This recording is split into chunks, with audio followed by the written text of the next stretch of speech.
Muito bem, chegamos agora ao momento de meditar na palavra de Deus. E eu quero pedir que você abra a sua Bíblia no livro de Jó, um livro que fica pertinho de Milha.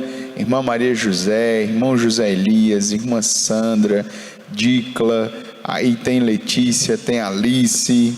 Quero mandar também uma boa noite na paz do Senhor para a irmã Lucineide, que também já escreveu aqui no nosso chat. A filha da irmã Rosângela, Kelly, também está aqui presente. Nós temos também a irmã Maria Eponina. Que bom ter a senhora conosco, Deus abençoe. Também a irmã Vilma, que está também conosco aqui, e a irmã Odeni. Eu consigo registrar vocês porque vocês escreveram no chat aqui da nossa transmissão, e eu posso dar uma boa noite também para todos os irmãos que estão nos assistindo agora, estão em casa, mas não escreveram. Às vezes você coloca na TV, né, a transmissão, e aí você não tem como ficar interagindo, mas que bom que você está conosco e que você reservou esse momento para adorar a Deus.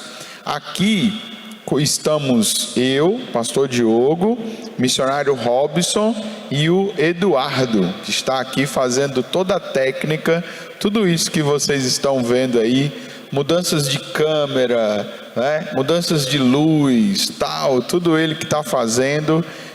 Louvamos a Deus pela vida dele que está aqui conosco, e também estamos em família, né? Vocês já viram a Cris e a Letícia e o Levi também estão aqui junto conosco. Nós estamos aqui com muito carinho para poder dedicar esse culto ao Senhor junto com vocês. Felizes porque hoje, além de ser um dia de oração para termos vitória, já podemos também contar algumas vitórias. Então, irmã Jailma, estamos orando pelo seu esposo Ronaldo, mas hoje nós já podemos louvar a Deus pela vida do pastor Ronaldo, que foi pastor na nossa igreja, que esteve por um momento internado, vítima de Covid, foi entubado, passou dias na UTI, mas o Senhor deu vitória. E é nessa vitória que nós vamos confiando a cada dia e seguindo firmes no Senhor Jesus. Até antes de ler a palavra de Deus, Jó capítulo 1, eu gostaria de fazer um comentário sobre como a nossa igreja, a Igreja Batista Memorial, tem enfrentado esses dias.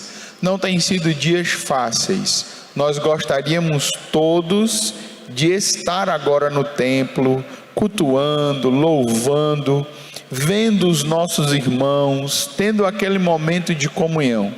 Mas como é bom saber que quando nos impedem de celebrar juntos, nós não deixamos de ser igreja mesmo assim. Estava esses dias pensando, Robinho, que igreja é como família. Quando nós somos por alguma questão impedidos de nos reunirmos como família, nós não deixamos de ser família. Nós continuamos, a gente dá um jeito de se ver, de se falar, de se conectar, mas nunca passa pela nossa cabeça que a gente deixou de ser família. Por isso que nós somos também a família memorial, que não pode nesse momento estar juntas no templo, mas que com certeza estamos juntos nos pedidos de oração que aparecem aí no nosso grupo no WhatsApp, juntos na manifestação de amor e de cuidado. Continue assim, firmes. Logo esses dias vão passar e poderemos voltar a encontrar-se presencialmente. Enquanto isso, continue sendo a família memorial, essa igreja que não desampara os seus e que permanece unida. Vamos meditar na palavra de Deus? Jó, capítulo 1, versículo de número 1. O texto bíblico diz assim: havia um homem chamado Jó, que vivia na terra de Uz. Ele era íntegro e correto, temia a Deus e se mantinha afastado do mal. Ele tinha 7 filhos e 3 filhas. Era dono de 7.000 ovelhas, 3.000 camelos, 500 juntas de bois e 500 jumentas. Também tinha muitos servos. Na verdade, era o homem mais rico de toda aquela região. O versículo 4 diz assim: os filhos de Jó se revezavam em preparar banquetes em suas casas e convidavam suas 3 irmãs para celebrar com eles. Quando terminavam esses dias de festas, Jó, na nossa leitura, nós estamos tendo boas notícias, estamos ouvindo a história interessante, maravilhosa, de um homem que tinha posses, de um homem que tinha uma família linda, de um homem que, pelo relato aqui, podemos presumir que ele estava feliz, estava contente, estava muito bem. Você conhece o restante do texto, do versículo 6 até o versículo de número 22 do capítulo 1, nós temos notícia que tudo na vida de Jó mudou. De repente, tudo deu errado. De repente, as posses que ele tinha, ele perdeu. De repente, a família que ele tinha, que ele amava, que ele dedicava a Deus, ele também perdeu. E depois, no capítulo de número 2, a coisa piora, porque a saúde que Jó tinha, ele também perdeu. Essa história é uma história muito emblemática, porque ela fala exatamente da primeira canção que cantamos no culto de hoje. Quando tudo diz que não, quando tudo dá errado, quando as coisas de uma forma trágica se desfazem, quando a gente, sem esperar, recebe notícias ruins, diagnósticos ruins e acaba vindo a tristeza morar em nosso coração. O que nós fazemos? Como nós devemos agir? Qual deve ser a nossa postura como cristãos nos momentos de sofrimento? Os momentos de sofrimento agora são a realidade, talvez não sua, mas de muitas pessoas próximas a você. Nós estamos vivendo dias em que as pessoas estão sendo hospitalizadas, as pessoas infelizmente estão indo a óbito. Nós estamos vivendo dias em que as pessoas estão sofrendo prejuízos financeiros ou dificuldades financeiras por causa de toda essa realidade da pandemia que está afetando há mais de um ano as nossas vidas. Então, nos próximos dias, hoje, domingo, na próxima quarta, nós vamos pensar sobre Deus e o sofrimento. Nós vamos refletir e abrir a Bíblia, mais especificamente no livro de Jó, sobre qual é a resposta que a Bíblia nos dá para viver dias difíceis. Hoje com você, eu queria ter 2 momentos. Eu queria ter um momento mais técnico, mais de estudo bíblico, e se você puder estar com a sua Bíblia aí na mão agora, eu vou ficar feliz. Se der tempo agora, você pode ir lá, correr, pegar no quarto, pegar na estante, porque eu queria folhear um pouco o livro de Jó para te explicar como funciona esse livro, como ele foi desenhado para a sua leitura. E depois eu gostaria de dizer a você algumas reflexões acerca do sofrimento e nós vamos continuar nossa conversa no nosso culto de domingo à noite. Bom, nós vamos começar agora analisando um pouco o livro de Jó. Você que faz parte do Clube da Bíblia aqui da nossa igreja, nós acabamos de ler ele todinho, capítulo por capítulo. E eu queria que você soubesse que esse livro é um livro estranho, porque se nós tirássemos cerca de 39 capítulos, que dá em torno de 80 a 90% desse livro, não haveria prejuízo. É um livro estranho porque ele começa a história no capítulo 1 e no capítulo 2.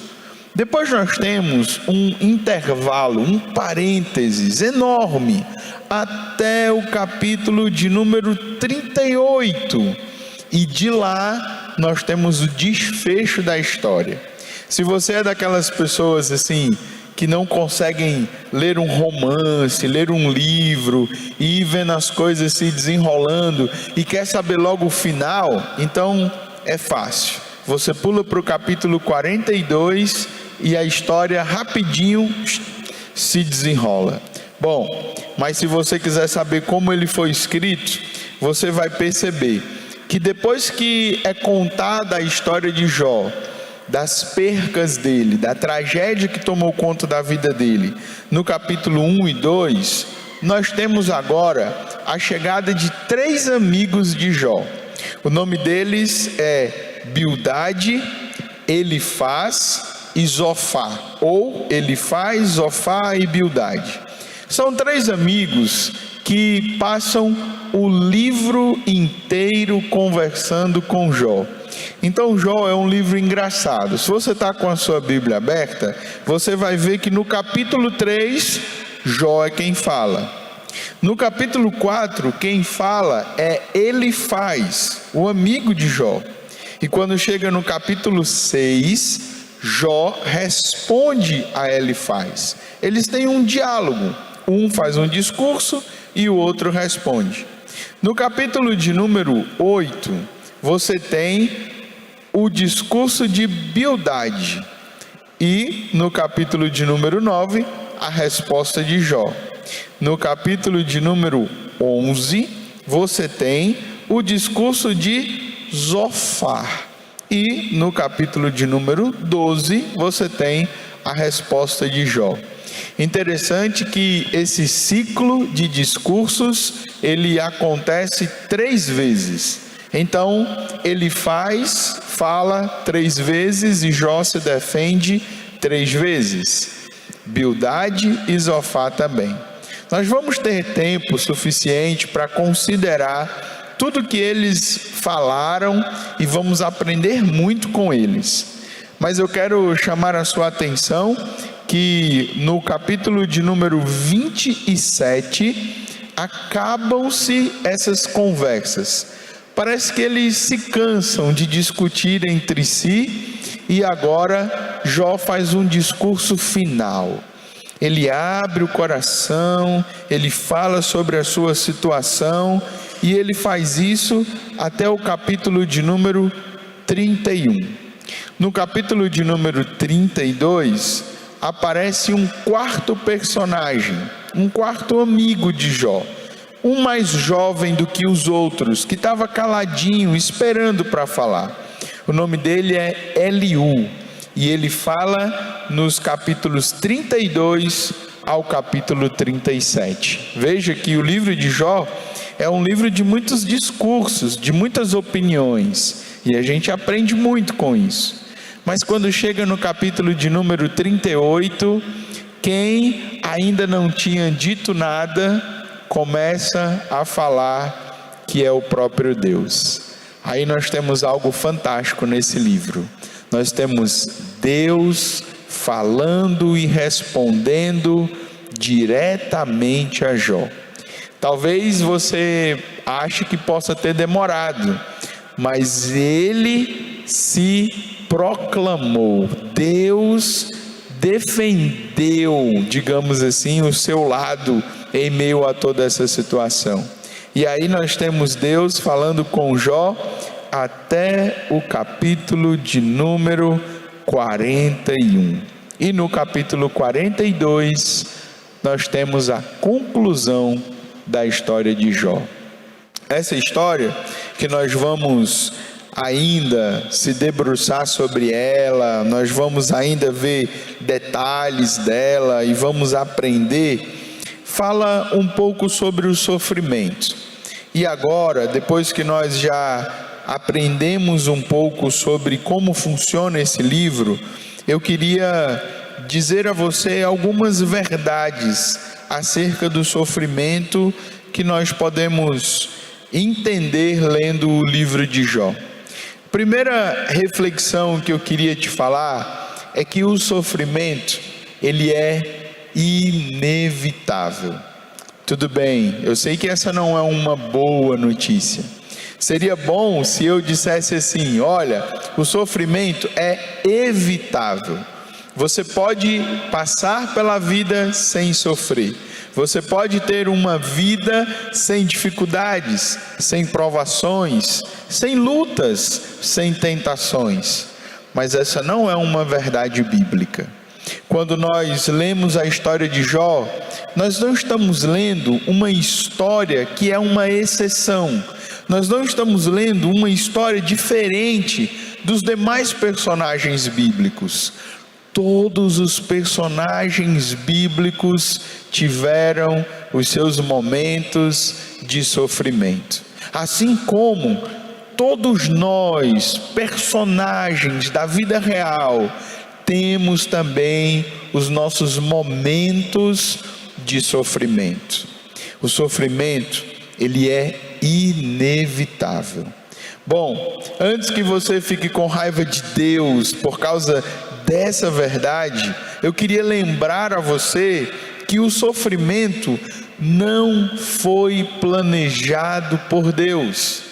Deus não escolheu dar esta vida de lutas, de dificuldades, de tragédias para que nós experimentássemos. Não, Deus escolheu nos dar uma vida perfeita. Deus escolheu nos dar uma vida sem choro, sem lamento, sem nenhuma dificuldade. Essa é a verdade da criação, do jardim do Éden, quando nós lemos o plano inicial de Deus. Assim como um pai, quando gera os seus filhos, ele não quer que os seus filhos passem por dificuldades. Deus não desenhou, projetou ou idealizou o sofrimento em nossas vidas. Agora nós precisamos resolver essa equação. Se eu tenho uma vida onde o sofrimento é inevitável, mas isso não foi ideia de Deus, de onde surgiu o sofrimento? É muito simples essa resposta, apesar de ser muito ruim, mas a resposta é o pecado. O pecado, lá de Gênesis capítulo 3, quando o homem decide se afastar de Deus, é quem traz o sofrimento sobre a nossa realidade humana. E quando nós experimentamos o sofrimento, nós aprendemos algumas lições difíceis, mas lições que precisamos enfrentar. E uma delas é que nós somos extremamente frágeis, somos limitados. Talvez, enquanto não sofremos, enquanto temos saúde, a gente não imagina como a nossa vida é limitada, como a nossa vida, ela é um vento e um sopro. Eu experimentei isso esses dias. Estava eu, Robinho, em casa, na minha plena saúde, pintando a igreja, feliz da vida, porque estávamos ativos e para cima e para baixo e trabalhando.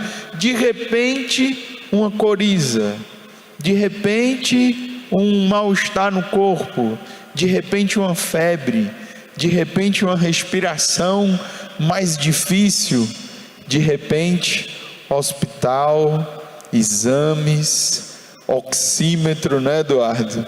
De repente, uma situação de limitação. É aí quando a gente percebe que nós não somos de ferro, que nós não somos eternos nesse corpo que estamos agora. É aí onde nós percebemos que somos muito frágeis. E isso nos ensina que precisamos de Deus. Fomos criados para viver em conexão com Ele. Nós somos aquele boneco de barro que foi criado, mas que precisou do sopro de Deus para ter uma vida completa. Quando nós estamos sofrendo e percebemos a nossa limitação, nós percebemos o quanto nós precisamos de Deus. O sofrimento, ele também ensina que a nossa vida, não só pessoal, a nossa, mas de quem está ao nosso redor, não tem nenhum controle específico. Olha, eu vou te dizer algo que talvez seja angustiante, me perdoe, mas é uma verdade. Você já parou para pensar, e às vezes a gente costuma dizer isso, que nós podemos estar aqui agora e de repente não podemos estar mais, que os nossos filhos podem sair e não voltar mais, que os nossos pais nós podemos ver hoje e não ver amanhã. O sofrimento nos ensina sobre essa vida que não tem controle, essa vida que pode provocar tragédias. As tragédias, elas nos vêm à tona quando nós estamos em sofrimento.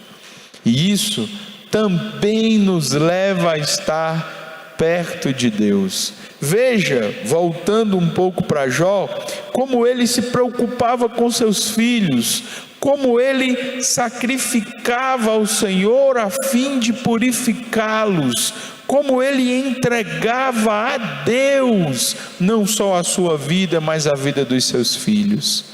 Nós temos que andar com nós, temos que é movido pela ganância e que nós sentimos quando sofremos. Quando nós estamos em casa, sentados no sofá, talvez como você está aí agora, e nós não temos nenhuma dificuldade, nós não sentimos a corrupção política do nosso país.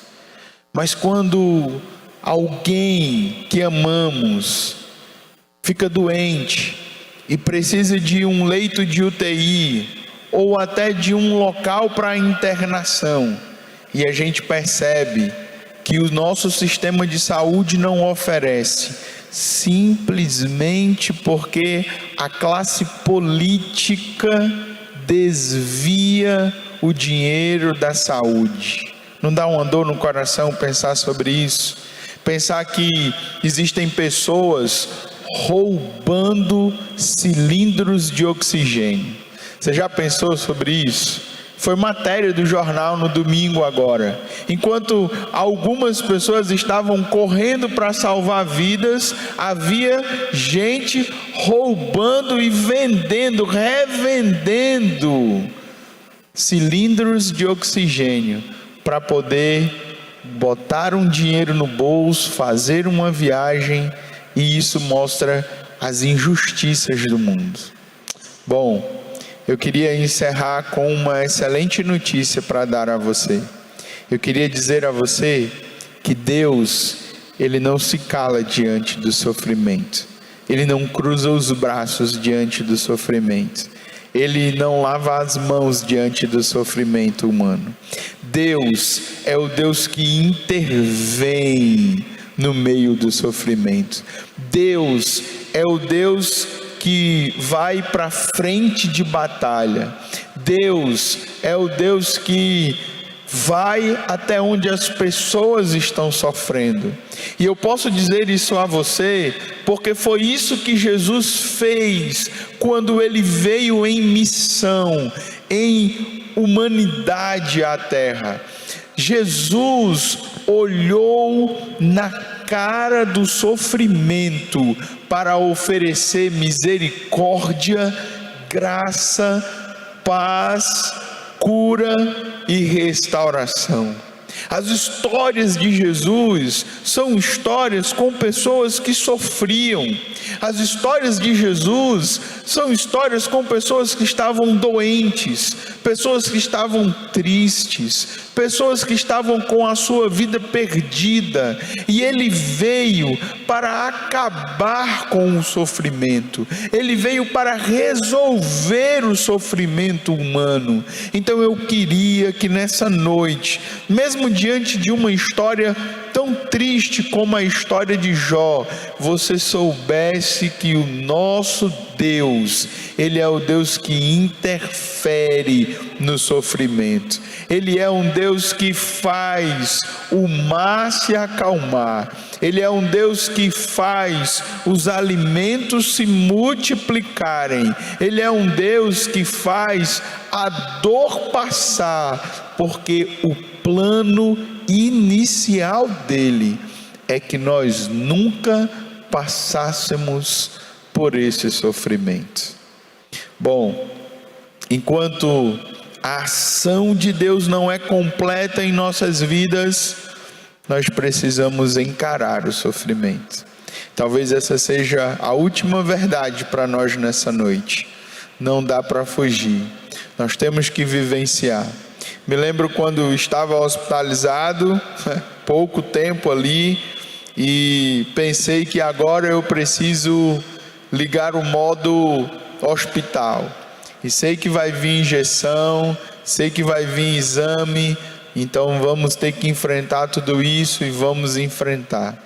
Essa é a coragem e a graça que Deus vai derramar no seu coração nessa noite, para que mesmo diante do sofrimento que você estiver enfrentando e passando, você possa ter vitória pelo poder e pela ação do nosso Deus.